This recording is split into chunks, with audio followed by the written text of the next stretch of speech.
طریقے سے ایک امت، ایک جماعت بن کر کے اپنی زندگیوں کو گزارتے ہیں۔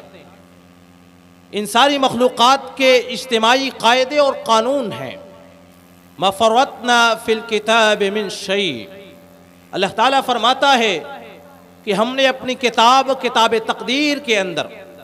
جہاں ہم نے تفصیلی تقدیر کی باتوں کو لکھا ہوا ہے، ما فرطنا فی الکتاب من شیء، ہم نے اس کتاب میں کوئی بھی چیز باقی نہیں چھوڑی ہے۔ ازل سے لے کر کے ابد تک دنیا میں جو کچھ ہوگا، جس مخلوق کے ساتھ جو کچھ ہونا ہے، جس مخلوق کے زندگی گزارنے کا جو طریقہ ہے، ہم نے ان سارے طریقوں کو، قاعدوں کو اور قانونوں کو بیان کر دیا ہے۔ اللہ تعالیٰ قرآن مجید کے اندر ایک دوسرے مقام کے اوپر ارشاد فرماتا ہے، جب حضرت موسیٰ اور ہارون فرعون کے دربار میں گئے تھے اور جا کر کے فرعون کو اسلام کی اور ایمان کی دعوت دی تھی، تو اس وقت فرعون نے کہا تھا کہ تم دونوں کا رب کون ہے، تم دونوں کا مالک کون ہے؟ حضرت موسیٰ علیہ السلام نے کہا تھا، ربنا الذی اعطى كل شیء خلقہ ثم ہدی، میرا رب وہ ہے کہ جس نے تمام تر مخلوقات کو،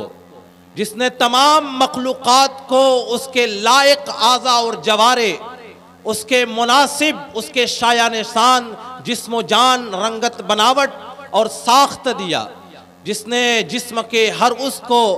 اس کے مطابق اعضاء اور جوارے دیا۔ ربنا الذی اعطى كل شیء خلقہ ثم ہدی، میرا رب وہ ہے کہ جس نے تمام تر مخلوقات کو اس کے بہت ہی مناسب اور بہت ہی لائق جسم و جان، رنگت اور بناوٹ دی، ثم ہدی، اور جسم و جان اور رنگت اور بناوٹ دینے کے بعد اللہ تعالیٰ نے ان کی زندگی گزارنے کا طریقہ ان کو دیا، زندگی گزارنے کا ضابطہ ان کو سکھایا، زندگی گزارنے کا طریقہ ان کی فطرتوں میں ودیعت کر دیا۔ قرآن مجید کی ان آیات میں اللہ تعالیٰ نے اس بات کی جانب اشارہ کیا ہے کہ انسانوں کے علاوہ جو دوسری مخلوقات ہیں، ان کو اللہ تعالیٰ نے بہت ہی مناسب جسم اور بہت ہی مناسب ساخت اور بناوٹ دے کر کے اس دنیا میں پیدا کیا ہے اور اس دنیا میں بھیجا ہے،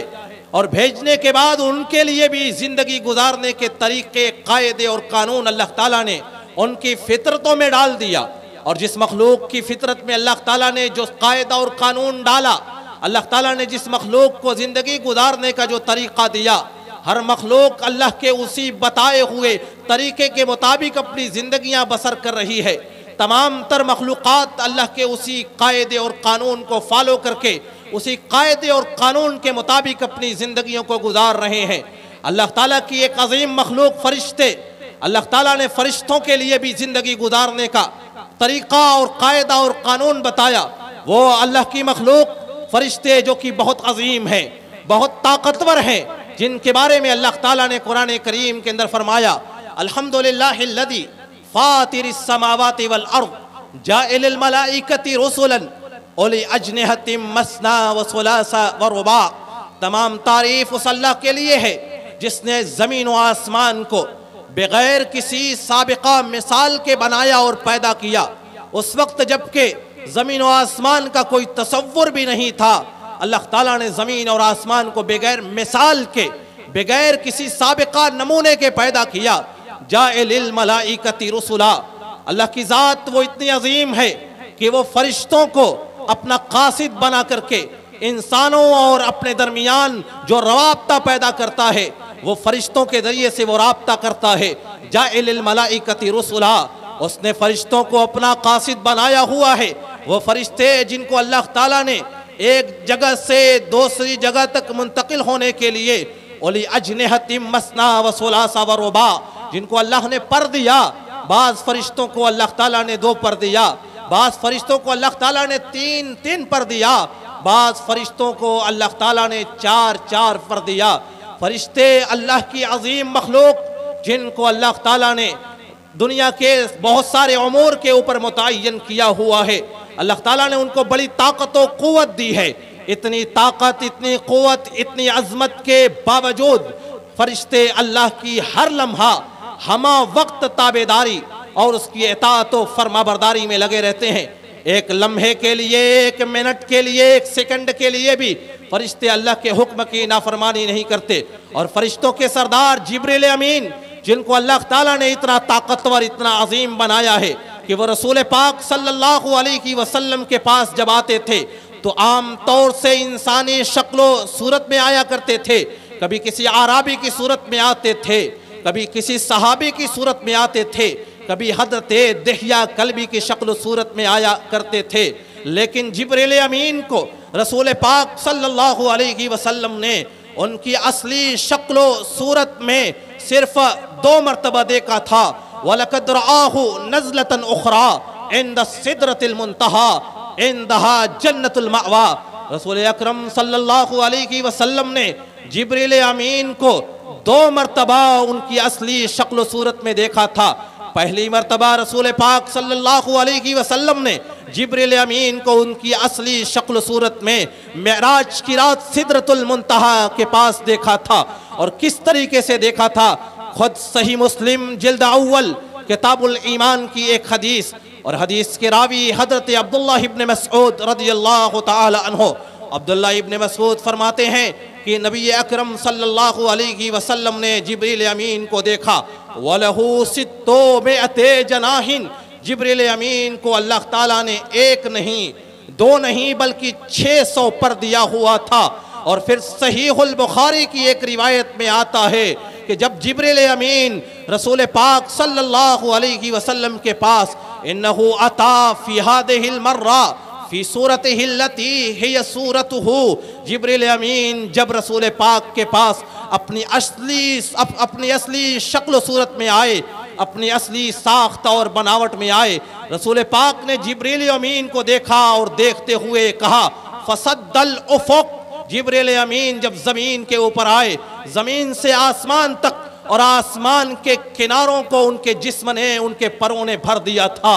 اللہ کی اتنی عظیم مخلوق ہے، اتنی طاقتور مخلوق ہے، اللہ تعالیٰ نے ان کو اتنی طاقتیں اور قوتیں دی ہیں، لیکن اتنی عظیم مخلوق ہونے کے باوجود بھی یہ فرشتے، یہ جبریل امین ایک لمحے کے لیے، 1 منٹ کے لیے، 1 سیکنڈ کے لیے بھی اللہ کے حکم کی خلاف ورزی نہیں کرتے۔ ہر لمحہ، ہر منٹ، ہر ساعت، ہر آن اور ہر گھڑی اللہ کی اطاعت، ان کی فرما برداری میں وہ گزارتے ہیں۔ اللہ تعالیٰ قرآن مجید کے اندر ارشاد فرماتا ہے لا يسبقونہ بالقول وهم بامرہ یعملون، فرشتے کبھی بھی اللہ کے حکم سے پہلے کوئی کام نہیں کرتے ہیں، اور جب اللہ کا حکم آ جاتا ہے وَهُمْ بِأَمْرِهِ يَعْمَلُونَ، اللہ کے حکم کو فوراً بجا لاتے ہیں۔ وہ فرشتے جن کی اطاعت کا عالم قرآن مجید بیان کرتا ہے لا يَعْصُونَ اللَّهَ مَا أَمَرَهُمْ وَيَفْعَلُونَ مَا يُؤْمَرُونَ،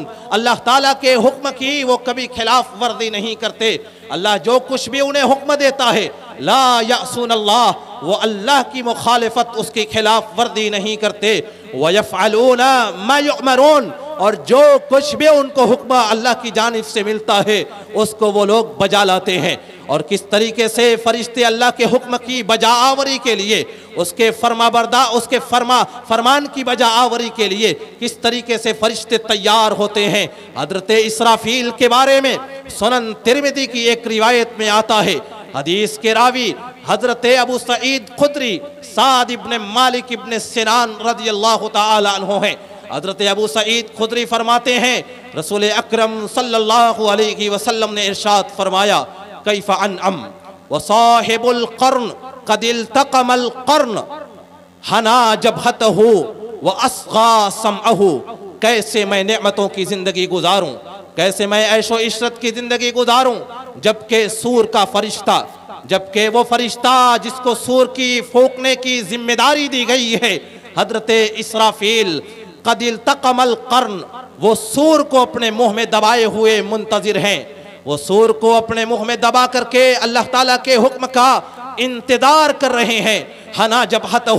سور کو اپنے منہ میں دبا کر کے اپنی پیشانی کو جھکائے ہوئے، وَأَصْغَى سَمْعَهُ، اپنے کان کو اللہ کے حکم کے لیے لگائے ہوئے، اللہ کے حکم کے انتظار میں اپنے کان کو لگا کر کے ینتظر متی یؤمر، اس بات کے انتظار میں ہے کہ کب اللہ کا حکم آ جائے اور کب مجھے سور پھونکنا پڑ جائے۔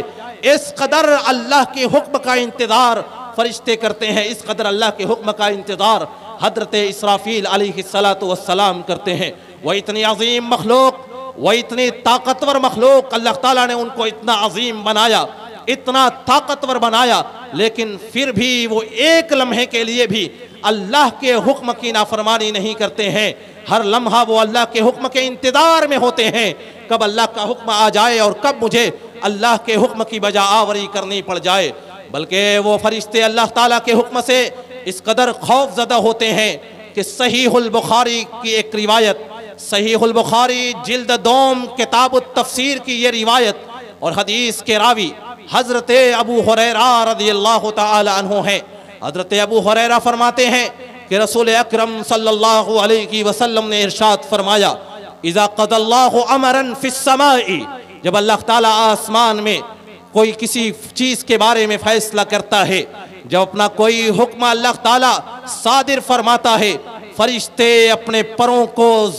آسمان کی چھتوں کے اوپر آسمان پر اس طریقے سے مارنے اور پھڑپھڑانے لگتے ہیں۔ بلکہ بعض روایتوں میں آتا ہے اخذت السماوات رجفتا شدیدتا،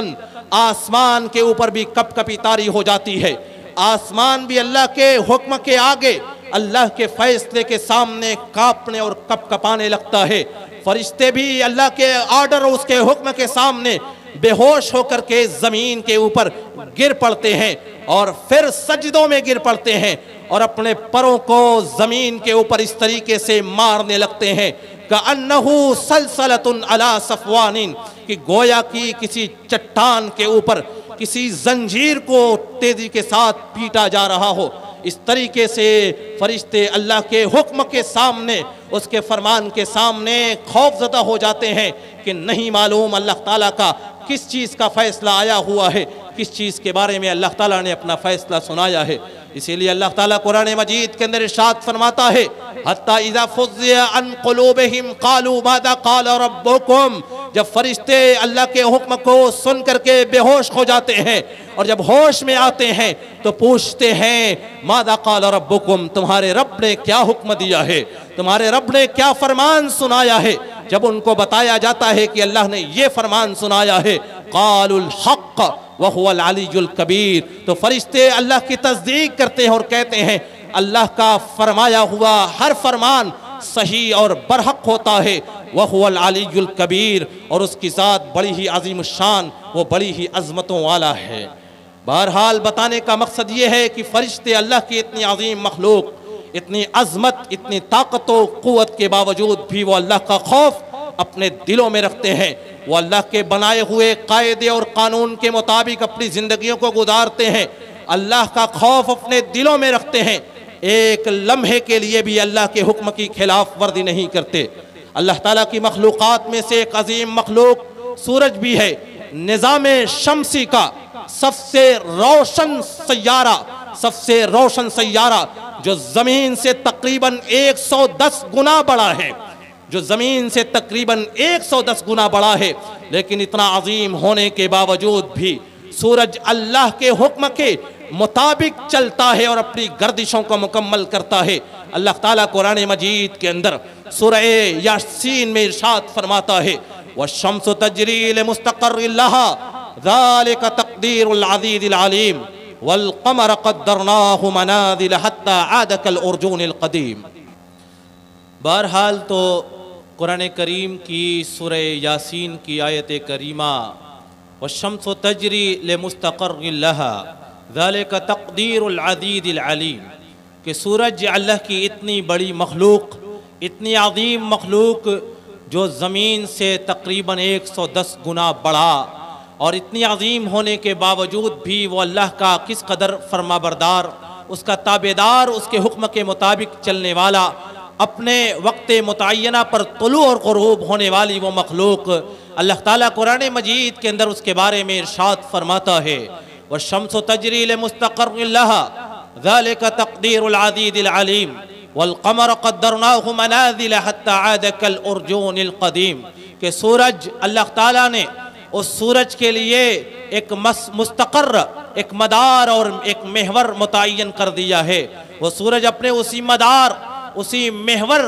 کے اندر اپنی گردشوں کو مکمل کرتا ہے۔ ذالک تقدیر العزیز العلیم، یہ تمہارے عظیم الشان رب کی جانب سے ایک متعین تدبیر ہے، یہ تمہارے رب کی جانب سے بنایا گیا قاعدہ اور قانون ہے۔ والشمس تجری لمستقر لها ذالک تقدیر العزیز العلیم، سورج رب العالمین کے بنائے ہوئے اسی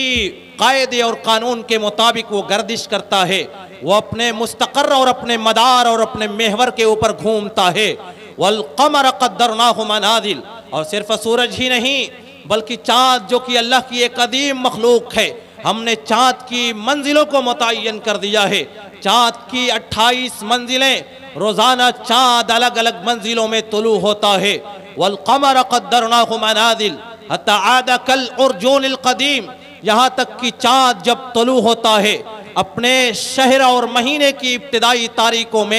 تاریخوں میں تو بالکل پتلا ہوتا ہے، اور دھیرے دھیرے وہ کمال کو پہنچتا ہے، دھیرے دھیرے وہ مکمل ہوتا ہے، یہاں تک کہ وہ بدر منیر بن جاتا ہے۔ حتی عاد کالعرجون القدیم، اور بدر منیر اور ماہ تمام ہونے کے بعد پھر اس کے بعد اس میں نقص اور کمی آنے لگتی ہے، دھیرے دھیرے وہ دوبارہ پتلا ہونے لگتا ہے، یہاں تک کہ وہ کھجور کی پرانی سوکھی ہوئی ٹہنی کے مانند بن جاتا ہے۔ للشمس ينبغي لها ان تدرك القمر، چاند کے لیے یہ مناسب نہیں ہے کہ وہ سورج سے جا ملے، اور سورج کے لیے بھی یہ لائق و مناسب نہیں ہے، اس کی اتنی جرأت و ہمت نہیں ہے کہ وہ چاند سے جا مل جائے، چاند سے جا ٹکرائے۔ وَلَلَّيْلُ سَابِقُ النَّهَارِ، اور رات کی یہ مجال اور یہ ہمت نہیں ہے کہ وہ دن کے اوپر غالب آ جائے اور دن کے اوپر سابق آ جائے۔ وَكُلٌّ فِي فَلَكٍ يَسْبَحُونَ، اس فضا میں، اس خلا میں اللہ تعالیٰ نے جتنے سیاروں کو، جتنے ستاروں کو چھوڑ رکھا ہے، وہ سب کے سب فضا اور خلا میں تیر رہے ہیں، چاہے وہ ستارے ہوں، چاہے سیارے ہوں، چاہے گیلیکسیاں اور کہکشاں ہوں۔ کُلٌّ فِی فَلَكٍ يَسْبَحُونَ، یہ سب کے سب فلک کے اندر یہ فضا میں تیر رہے ہیں۔ قرآن مجید کی اس آیت کریمہ میں اللہ تعالیٰ نے بڑی صراحت کے ساتھ اور بڑی وضاحت کے ساتھ یہ بات بیان کر دی ہے کہ سورج جو ہماری اتنی عظیم مخلوق ہے، یہ چاند جو اتنی بڑی اور اتنی عظیم مخلوق ہے، یہ بھی اللہ کے بنائے ہوئے قاعدے اور قانون کے مطابق طلوع اور غروب ہوتے ہیں، اللہ کے بنائے ہوئے مدار اور محور کے اوپر گھومتے اور گردش کرتے ہیں۔ سورج و چاند کے علاوہ جتنے ستارے اور سیارے ہم نے آسمان کی زینت کے طور پر بنایا ہے، کُلٌّ فِی فَلَكٍ يَسْبَحُونَ، یہ سب کے سب فضا اور خلا میں تیر رہے ہیں اور اللہ کے حکم کے مطابق چلتے جا رہے ہیں۔ اللہ تعالیٰ نے ان ستاروں کو، سیاروں کو، سورج و چاند کو اپنا تابع بنایا ہے، اور یہ ساری مخلوقات اللہ تعالیٰ کے فرمان کے مطابق زندگیاں گزار رہے ہیں۔ اور نہ صرف یہ کہ یہ سورج اللہ کے فرمان کے مطابق اپنی زندگیوں کو گزارتا ہے اور اپنی گردشوں کو پورا کرتا ہے، بلکہ سورج رب کے دربار میں حاضری بھی دیتا ہے، اور حاضر ہونے کے بعد سجدہ بھی کرتا ہے۔ اٹھائیے صحیح البخاری جلد اول کتاب و بدء الخلق کی حدیث، اور حدیث کے راوی حضرت ابو ذر غفاری جندب بن جنادہ رضی اللہ تعالیٰ عنہ ہے۔ حضرت ابو ذر غفاری فرماتے ہیں کہ سورج کے غروب ہونے کے وقت میں مسجد نبوی میں موجود تھا۔ رسول اکرم صلی اللہ علیہ وسلم نے پوچھا کہ اے ابو ذر، کیا تمہیں معلوم ہے این تغرب الشمس، سورج کہاں جاتا ہے اور کہاں جا کر کے غروب ہوتا ہے؟ میں نے کہا اللہ و رسولہ عالم، اللہ اس کے رسول بہتر جانتے ہیں کہ یہ سورج کہاں جاتا ہے اور کہاں جا کر کے غروب ہوتا ہے۔ رسول پاک صلی اللہ علیہ وسلم نے ارشاد فرمایا فَإِنَّهَا تَذْخَبُ تَحْتَ الْعَرْشِ، یہ سورج عرش کے نیچے جاتا ہے، عرش الہی کے پاس جاتا ہے۔ فَتَسْجُدُ، اور اللہ کے دربار میں سجدہ ریز ہو جاتا ہے، اللہ کے دربار میں سر کو جھکا لیتا ہے، اللہ کے دربار میں سر با سجود ہو جاتا ہے۔ وَتَسْتَعْذِنُ، اور دوبارہ طلوع ہونے کی اللہ تعالیٰ سے اجازت طلب کرتا ہے۔ فَيُؤْذَنُ لَهَا، دوبارہ سورج کو طلوع ہونے کی اجازت دی جاتی ہے۔ وَيُوشِكُ أَن تَسْجُدَ، ایک دن ایسا آئے گا کہ یہ سورج غروب ہونے کے بعد رب کے دربار میں حاضر ہوگا۔ وَتَسْجُدُ، اور اللہ کے دربار میں سجدہ کرے گا۔ اس کے اس سجدے کو قبول نہیں کیا جائے گا. وہ طلوع ہونے کی اجازت طلب کرے گا لیکن اس کو اجازت نہیں دی جائے گی. فلا یؤذن لها، اس کو اجازت نہیں دی جائے گی بلکہ کہا جائے گا ارجعی من حیث جئت،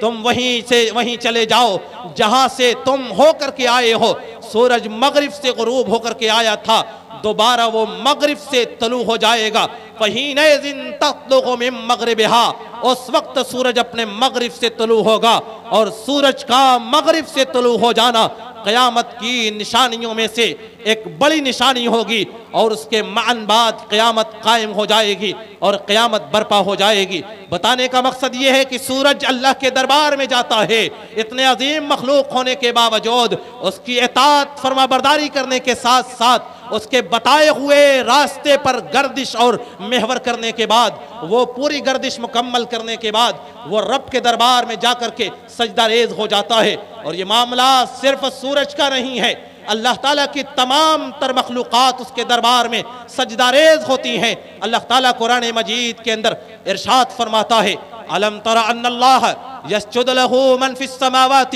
وَمَنْ فِي الْأَرْضِ وَالشَّمْسُ وَالْقَمَرُ وَالنُّجُومُ وَالْجِبَالُ وَالشَّجَرُ وَالدَّوَابُّ وَكَثِيرٌ مِّنَ النَّاسِ، کیا تم نے نہیں دیکھا کہ اللہ تعالیٰ کے لیے زمین و آسمان کی تمام چیزیں، زمین اور زمین و آسمان پر بسنے والی تمام تر مخلوقات اللہ کے دربار میں سجدہ کرتے ہیں. اللہ کے دربار میں یہ ساری مخلوقات سجدہ ریز ہو جاتے ہیں. پھر اس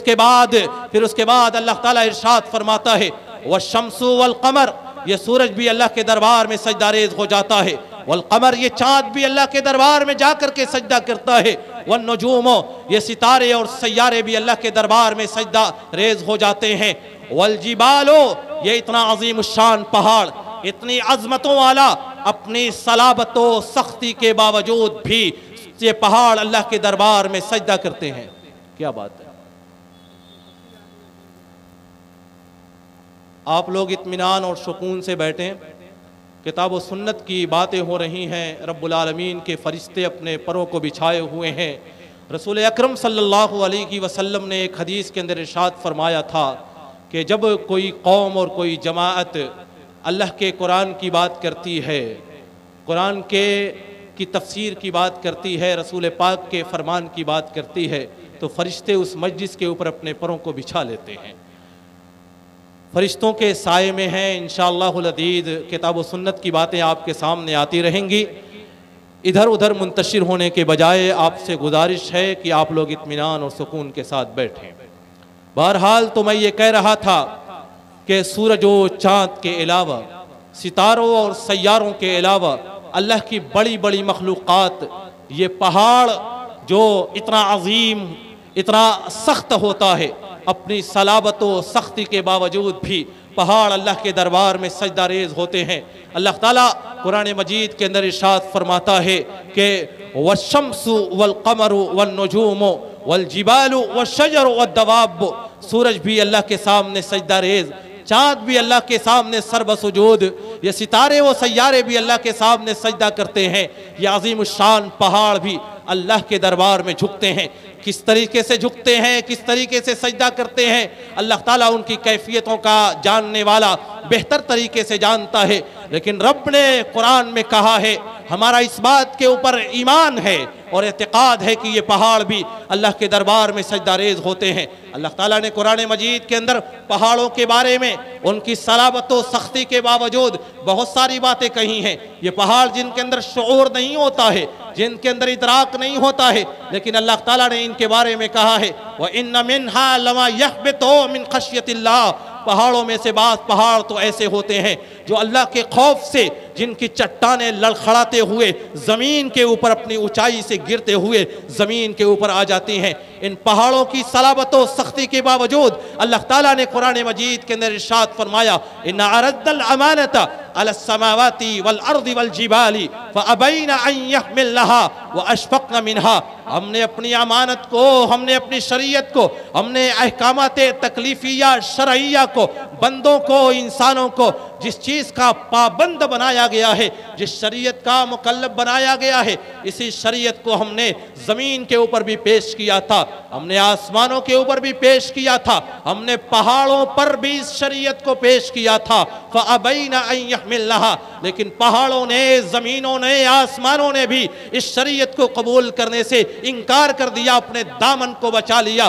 وَأَشْفَقْنَ مِنْهَا، اور اللہ کے خوف سے ڈر گئے، وہ مرعوب ہو گئے، وہ خوف زدہ ہو گئے۔ اللہ تعالیٰ قرآن مجید کے اندر کہتا ہے یہ پہاڑ اپنی صلابت و سختی کے باوجود بھی اللہ تعالیٰ سے اب ڈرتے ہیں، خوف زدہ ہو جاتے ہیں۔ اور کس قدر خوف زدہ ہو جاتے ہیں کہ اللہ تعالیٰ سورۃ الحشر کے اندر ارشاد فرماتا ہے لو انزلنا هذا القرآن على جبل لرأيته خاشعا متصدعا من خشیۃ اللہ، اگر ہم نے اس قرآن کو، ہم نے اس کلام کو کسی پہاڑ کے اوپر نازل کیا ہوتا تو آپ دیکھتے کہ پہاڑ اپنی عظمت کے باوجود، اپنی صلابت و سختی کے باوجود اللہ کے خوف سے ریزہ ریزہ، ٹکڑے ٹکڑے، چور چور، ذرہ ذرہ بن جاتا۔ لَرَأَيْتَهُ خَاشِعًا مُتَصَدِّعًا، تم اپنی نگاہوں سے دیکھتے کہ اگر ہم نے قرآن کو اس پہاڑ پر نازل کیا ہوتا تو وہ اللہ کے خوف سے ریزہ ریزہ، ٹکڑے ٹکڑے، چور چور ہو جاتا۔ اور یہ بات صرف کہنے کی نہیں ہے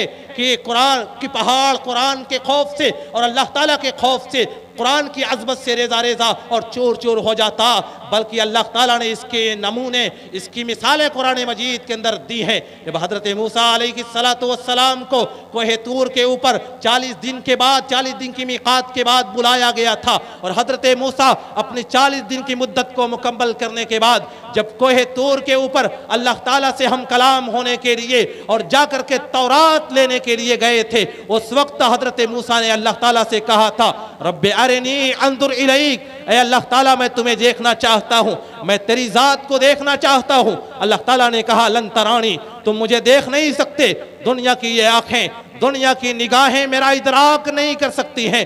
مجھے دیکھنے کے لائق نہیں ہے۔ حضرت موسیٰ نے کہا کہ میں دیکھنا چاہتا ہوں۔ اللہ تعالیٰ نے کہا اگر تو دیکھنا چاہتا ہے تو تم پہاڑ کو دیکھو، میں پہاڑ کے اوپر اپنی تجلی فرماؤں گا، اپنی تجلی کو، اپنے نور کو نازل فرماؤں گا۔ فلما تجلی ربہ للجبل، جب تمہارے رب نے پہاڑ کے اوپر اپنی تجلی نازل فرمائی، اپنے نور کو نازل کیا، جعلہ دکا، وہ پہاڑ اللہ تعالیٰ کی تجلی کے سامنے ریزہ ریزہ، ٹکڑے ٹکڑے، ذرہ ذرہ ہو گیا۔ وخر موسیٰ صعقا، اور اللہ کا وہ جلیل القدر پیغمبر، وہ عظیم پیغمبر، وہ طاقتور پیغمبر کہ جس کی بہادری اور شجاعت کی مثال دی جاتی ہے، خر موسیٰ صعقا، حضرت موسیٰ علیہ السلام بے ہوش ہو کر کے زمین کے اوپر گر پڑتے ہیں۔ بہرحال بتانے کا مقصد یہ ہے کہ پہاڑ اپنی عظمت، اپنی صلابت کے باوجود بھی اللہ تعالیٰ کا خوف اپنے اندر رکھتے ہیں، وہ بھی اللہ کے سامنے سجدہ ریز ہوتے ہیں۔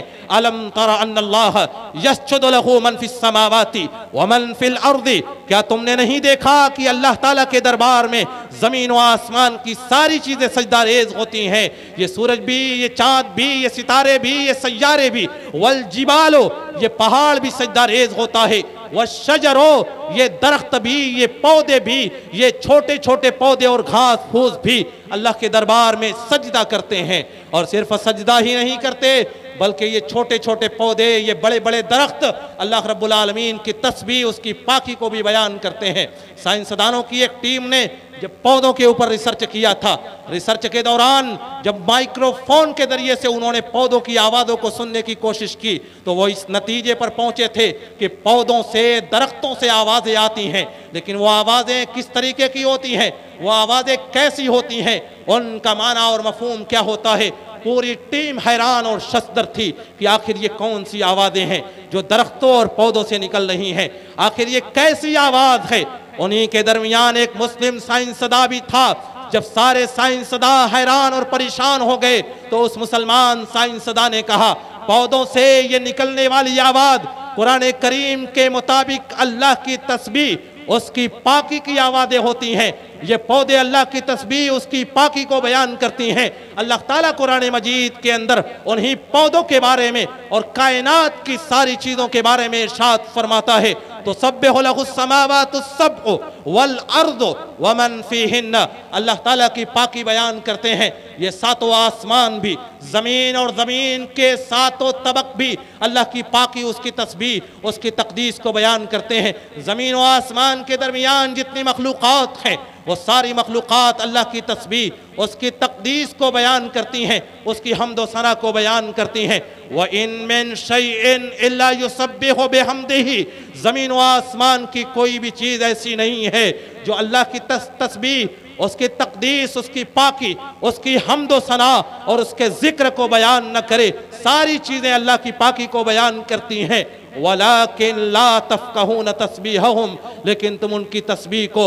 ان کی بڑائی کو، ان کی پاکی کو، ان کی حمد و ثنا کو سمجھ نہیں سکتے ہو۔ قرآن کریم کی یہی آیت کریمہ ان کے سامنے پیش کی گئی اور کہا گیا،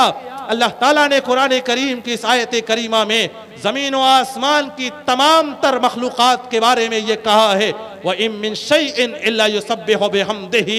زمین و آسمان کی ساری چیزیں اللہ کی پاکی، اس کی حمد و ثنا کو بیان کرتی ہیں، اس کی تعریفات کو بیان کرتی ہیں۔ وَلَكِن لَا تَفْقَهُونَ تَسْبِيحَهُمْ، لیکن تم اس کی تسبیح کو بیان سمجھ نہیں سکتے ہو۔ پودوں سے نکلنے والی یہ آوازیں اللہ کی حمد و ثنا ہوتی ہیں، لیکن ہماری سمجھ، ہمارا یہ عقل، ہمارا ذہن و دماغ اس کو سمجھنے سے قاصر ہے، ہم اس کو سمجھ نہیں سکتے، لیکن قرآن کہتا ہے وہ اللہ کی تسبیح ہوتی ہیں۔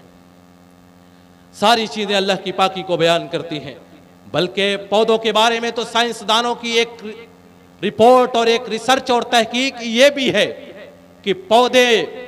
یہ موسیقی کی آواز کو، گانے اور بجانے کی آواز کو ناپسند کرتے ہیں، کیونکہ وہ اللہ کی ایک مخلوق ہے،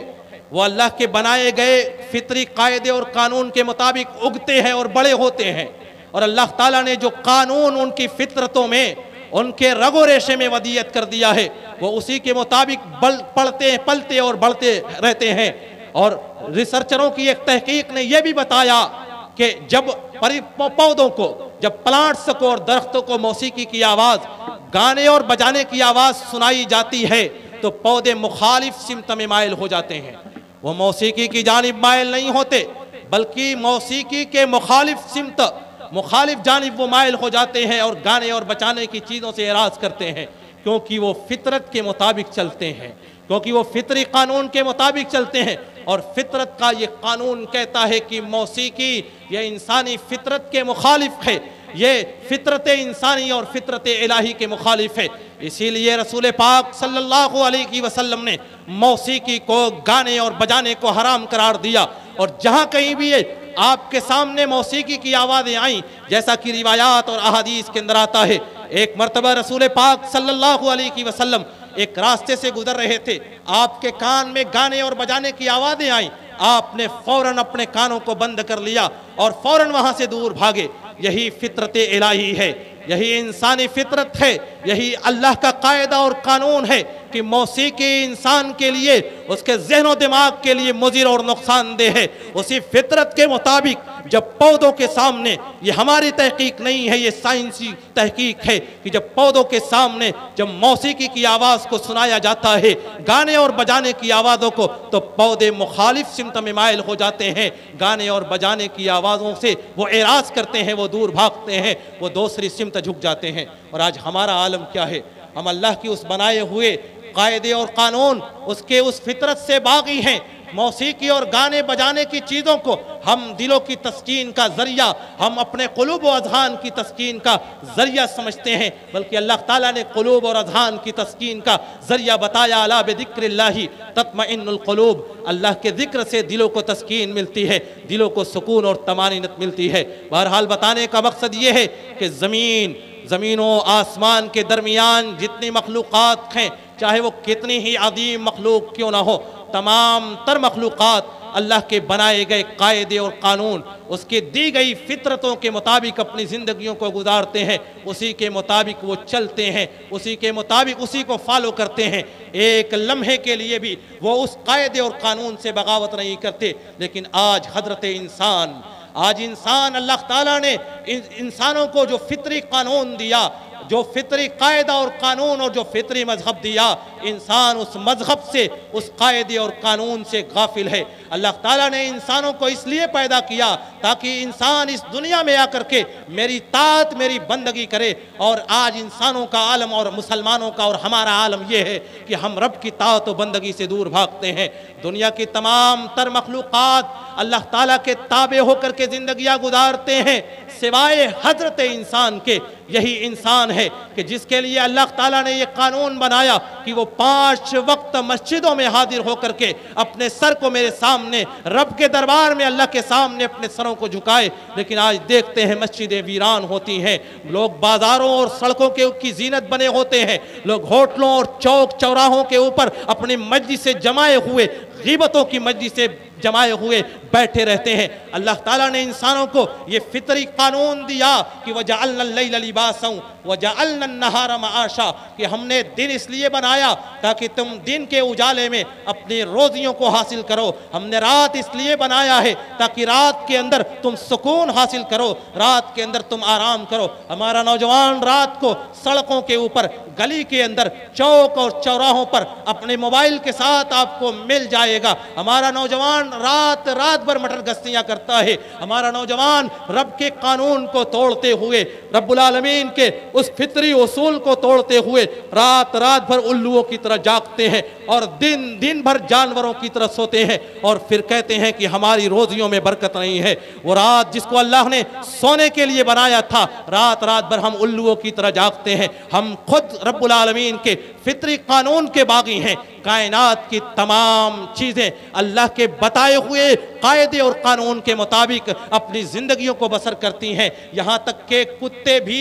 گدھے بھی، حقیر سے حقیر مخلوق، چھوٹی سے چھوٹی مخلوق بھی اللہ کے بنائے گئے ایک فطری قانون کے مطابق، جو قانون اللہ تعالیٰ نے ان کے رگ و ریشے میں پیوست کر دیا ہے، ودیت کر دیا ہے، اسی قانون کے مطابق وہ چلتے ہیں، سوائے حضرت انسان کے۔ اللہ تعالیٰ نے انسان کے ذہن و دماغ کے اندر، اس کی خلقت کے اندر، اس کی فطرت میں توحید کو بسایا ہے، بلکہ انسان کی پیدائش سے پہلے ہی اللہ تعالیٰ نے توحید کو انسانوں کے سامنے پیش کیا تھا۔ اس وقت جب کہ حضرت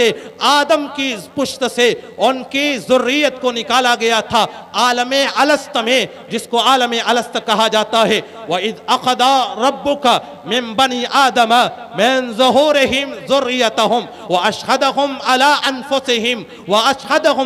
أَنفُسِهِمْ أَلَسْتُ بِرَبِّكُمْ قَالُوا بَلَىٰ۔ یاد کیجئے اس وقت کو جب کہ اللہ تعالیٰ نے حضرت آدم علیہ السلام کی پشت سے ان کی پوری ذریت کو نکالا تھا، ازل سے لے کر کے ابد تک رہتی دنیا تک کے لیے اس دھرتی کے اوپر جتنے بھی انسان جنم لیں گے، حضرت آدم سے لے کر کے قیامت تک، ان سارے انسانوں کو اللہ تعالیٰ نے حضرت آدم کی پشت سے نکالا، اور نکالنے کے بعد ان کے سامنے یہ سوال کیا، الست بربکم، کیا میں تمہارا اکیلا تنہا رب نہیں ہوں؟ قالوا بلا، تمام انسانوں نے رہتی دنیا تک کے لیے جتنے انسان اس دھرتی پر جنم لیں گے، سارے انسانوں نے عالم الست میں اللہ کے سامنے یہ وعدہ کیا تھا، قاعدے اور قانون کی مخالفت کرتے ہوئے زندگیاں گزار رہا ہے۔ لیکن وہ کتنا بڑا غفور الرحیم ہے، وہ کتنا بڑا مہربان ہے، وہ کس قدر غفار ہے، وہ کس قدر ستار ہے کہ وہ راتوں کی تاریکیوں میں ہونے والے گناہوں کو چھپا کر کے، وہ اپنے ساتھ ہونے والے سارے شرک کو معاف کر کے، سارے شرک کو